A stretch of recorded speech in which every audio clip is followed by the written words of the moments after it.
नमस्कार, मैं हूं आपके साथ कविता राणा। चुनाव से पहले देश का मिजाज मोदीमय हो रखा है। चहुं ओर से तीसरी बार मोदी सरकार का नारा गूंज रहा है। मोदी 3.0 में अब बस देखिए 100 दिन का समय बचा है। मन की बात करने वाले पीएम मोदी चुनाव से पहले जनता के मन की बात जान चुके हैं। खुलकर इस बात की भविष्यवाणी कर चुके हैं कि अब की बार 400 पार एनडीए में भाजपा 370 के आंकड़े को छुएगी।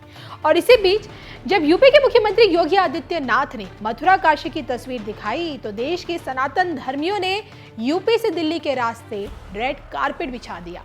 क्या है पूरा मामला, ये बताने से पहले मथुरा काशी पर मुख्यमंत्री योगी आदित्यनाथ ने अपने बयान में क्या कहा था, सुनिए। तो नंदी बाबा ने भी कहा, भाई हम काहे इंतजार करें,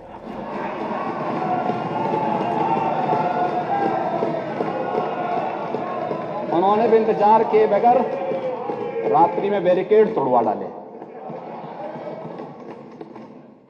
और हमारे कृष्ण कन्हैया कहां मानने वाले हैं।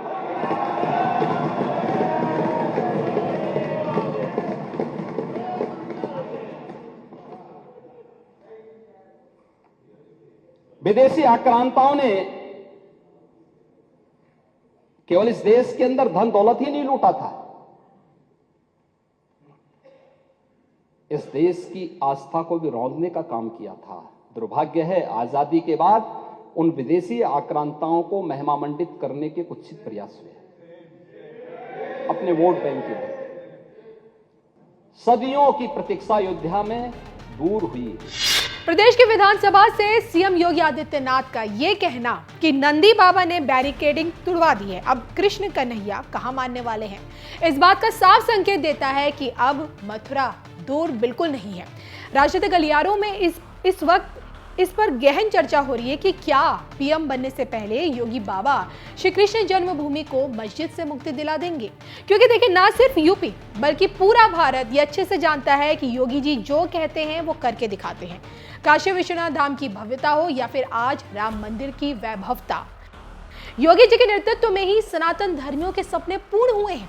और अब जब लोकप्रियता के पैमाने पर मोदी शाह के बाद तीसरे नंबर पर योगी जी आ गए हैं, तो ऐसे में क्या यूपी से दिल्ली की दूरी कम होने जा रही है। इसी संदर्भ में धर्म ज्ञान पर राष्ट्रभक्त विश्वविख्यात सुदर्शन चक्र ज्योतिषाचार्य श्री संगत अशोका जी ने योगी के भविष्य को लेकर कितनी बड़ी भविष्यवाणी की थी, सुनिए जरूर।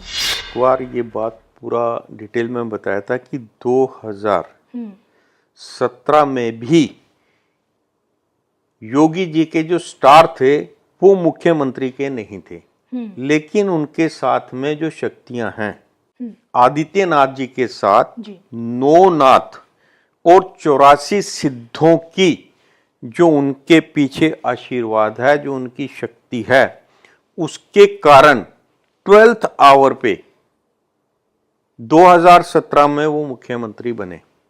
और उसके बाद भी उनका जो समय है वो वैसा नहीं था जो उन्होंने कार्य किए। तो इसका मतलब एक तीसरी शक्ति उनसे कार्य करवा रही थी, और जो कार्य उन्होंने किए हैं दे आर मैचलेस। पास में किसी मुख्यमंत्री ने इस तरीके से नहीं किया। देखिए, राम मंदिर का बनना हो, आपका काशी कॉरिडोर है, और जिस तरीके से उन्होंने उत्तर प्रदेश में से गुंडा राज को खत्म किया है, और जिस तरीके से इतनी बड़ी पैंडेमिक को उन्होंने हैंडल किया है, कोरोना काल में फ्री राशन देके और फ्री राशन, उसके बाद में सबसे जो है हाईएस्ट रेटिंग जो थी आपकी वैक्सीनेशन की, वो उत्तर प्रदेश की थी जी। तो ये सारी चीजें जिस कर्मठता से उन्होंने की हैं, तो अब तो क्वेश्चन डज नॉट अराइज कि there is a second name for that.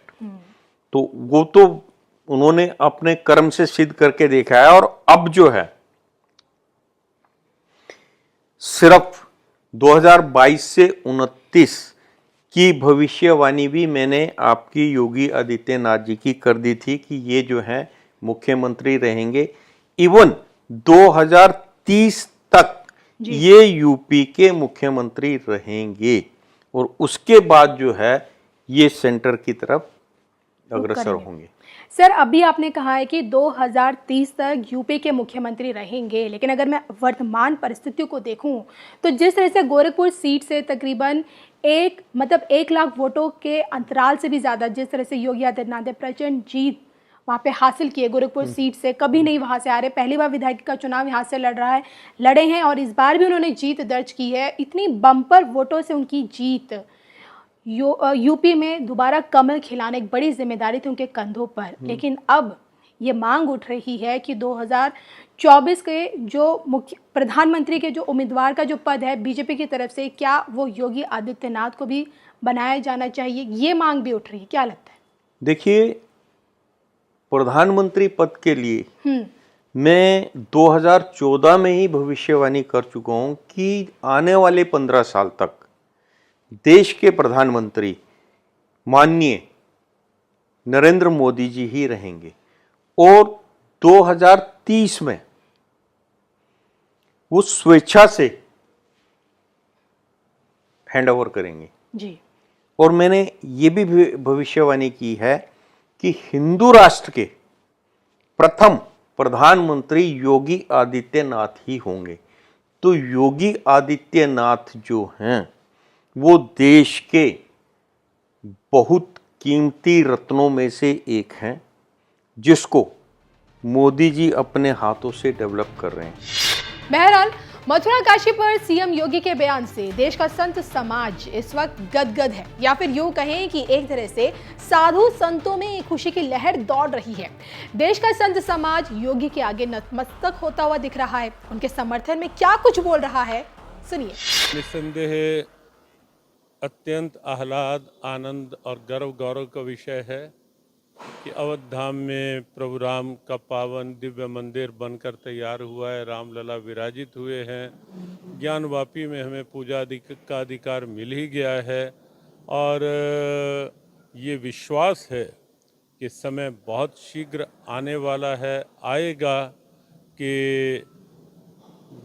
Shri Krishna जन्मभूमि में भी भगवान कृष्ण का दिव्य भव्य स्थान बनेगा, बनकर तैयार होगा और जो एक ईदगाह साथ बनी हुई है या विधर्मियों के द्वारा ऐसा एक प्रयास हुआ, वो शीघ्र ही हटेगी और कृष्ण जन्मभूमि का सम्मान प्राप्त करेगी ही। क्योंकि हमारा एक विश्वास रहता है कि सूर्य लगातार बादलों में ढका हुआ नहीं रह सकता, कहीं ना कहीं हवाएं चलती हैं, बादल छटते हैं, सूर्य का आलोक फिर सामने आता है और अब एक अनुकूल ब्यार चली है। जिस ढंग से भारत के प्रधानमंत्री और उत्तर प्रदेश के मुख्यमंत्री एक संकल्प लेकर आगे बढ़ रहे हैं और उनके संकल्प की जो अनुकूल ब्यार चली है, जिसके चलते राम मंदिर बना है, जिसके चलते ज्ञानवापी को वह दिव्यता फिर से प्राप्त हुई है और वह संकल्प फिर से यहाँ श्री कृष्ण जन्मभूमि के रूप में भी निश्चित रूप से उस सत्य के प्रकाश को सामने लाएगा ही, ऐसा हमारा पूर्ण विश्वास है और वो दिन शीघ्र आए। हम बहुत उत्सुक हैं उस दिन के लिए जब श्री कृष्ण जन्मभूमि भी पूरी तरह स्वतंत्र रूप में कृष्णमय होगी और कृष्ण जन्मभूमि के माध्यम से पूरा देश अयोध्या की भांति, जैसे अयोध्या के रूप में राममय हुआ, पूरा देश, पूरा विश्व, पूरा सनातन जगत कृष्णमय होकर के उस दिव्यता का आनंद लेगा। निश्चित ही इसमें कोई दो राय नहीं है। सनातन संस्कृति अति प्राचीन है और सबसे पुरानी अगर कोई संस्कृति है वो सनातन है। हर कण कण में सनातन विराजमान है। तो ये निश्चित ही योगी जी का जो बयान है एक सौहार्दपूर्ण बयान है कि भैया ज़्यादा नहीं तो हमारे राम कृष्ण और हमारे शिव, ये तीन स्थान जो हैं वो हमको चाहिए और ये प्रत्येक सनातनी की आस्था का विषय है क्योंकि वो अति प्राचीन जगह हैं और वहाँ पर हमारे नंदीश्वर, जैसा ही शास्त्रों में वर्णन मिलता है, नंदीश्वर हमेशा शिव जी के सामने ही विराजित होते हैं। तो ये प्रत्यक्ष प्रमाण है और भी सर्वे जो हुए उनके माध्यम से पता लग गया कि वहाँ हमारे शिव जी का स्थान है। तो वो हमको दे देना चाहिए, सनातनियों को दे देना चाहिए, जिससे प्रेम व्यवहार आपस में बना रहे। और ये निश्चित ही ये इसमें कोई किसी के प्रति द्वेष भावना नहीं है। ये तो जो आक्रांता आए उन्होंने इस तरह का ये कार्य किया है तो उसकी पूर्ति करने हेतु और मुस्लिम समाज को सहर्ष स्वीकार करके बिना कहे ही हमको ये दे देना चाहिए, सनातनियों को सौंप देना चाहिए, क्योंकि ये आस्था के केंद्र हैं। तो योगी जी ने जो बयान दिया है बहुत अच्छा दिया है। देखो, पांडवों को 5 गांव नहीं दिए तो इतना बड़ा भारी महाभारत हुआ। अगर अब हम पहल नहीं करते हैं तो फिर भी कुछ ऐसा हो सकता है। तो वो सब चीज़ें भारत के लिए अच्छी नहीं है। तो मुस्लिम समाज को चाहिए कि उनकी बात को गंभीरता से ले और सनातनियों के लिए वो स्थान वापस लौटाए। योगी जी ने कितनी अद्भुत बात कही है। राम जी के आगमन पर राम राज्य जैसी बात बिना किसी हिंसात्मक भाव से या बिना किसी जिससे कि किसी को ये लगे कि हमारे साथ अनीति हो रही है, मांग करके लेना। भाई अनीति के साथ नहीं, यद्यपि वे सब भी जानते हैं कि हिंदुओं के स्थानों पर हमने तोड़कर कब्जा किए हैं और उन्हें सबको पता है इतिहास में, क्योंकि किसी के पास ये सबूत नहीं है कि ये हमारे हैं। फिर भी योगी जी ने कहा हम सब लोग भाईचारे के साथ प्रेम से रहें।